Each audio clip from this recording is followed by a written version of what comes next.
Well, let's talk now to Director of the Institute of Global Health at the University of Geneva, Professor Antoine Flahault. Thanks very much for being with us on the programme. So Donald Trump, he'd already, hadn't he, suspended funding for the World Health Organization. Now he says without serious change, he'll cut it permanently. Has the WHO, do you think, been as incompetent as Donald Trump is making out? You know, I don't think that the competence of WHO has never been questioned. It's not a question of competence, of technical competence.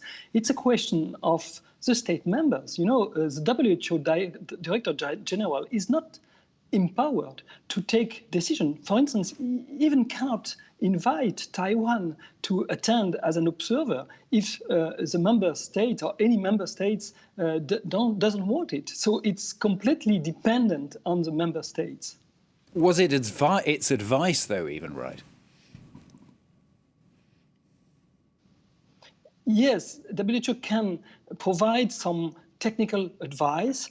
WHO can also try to have some mutual relation with some member states, but still, when the member states themselves don't give the power to WHO, in particularly this crisis, this kind of crisis, the emergency crisis, if the member states don't want to give the power to WHO, they will never have this independence we would like WHO have. So for the moment, if WHO doesn't prove to be so independent, it's mainly because of the member states themselves.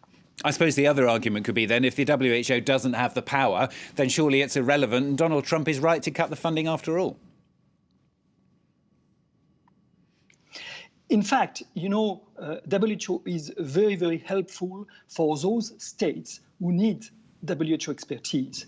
When you have in the United States or in Europe or in many wealthy states, when you have strong public health bodies like the CDC or like the schools of public health, you probably don't need so much WHO.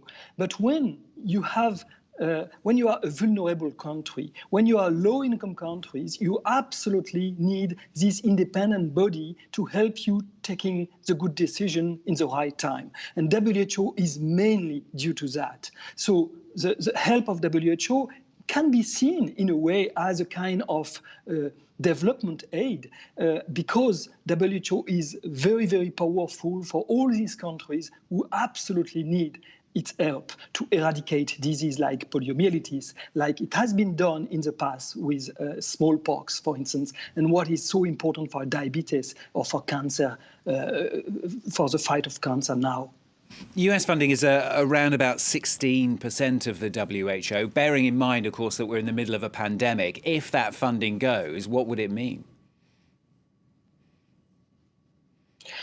It means that WHO will have to seek other sources of funding, and WHO will lose a bit of independence because of this movement. So the momentum the President of the United States is pushing today will be counterproductive. It will conduct the organizations to seek some other sources of funding, either private sources, maybe charity foundations, or why not China? You know, it's a kind of fight between China and the USA today, and they find very convenient to blame the others for the failure of their own countries.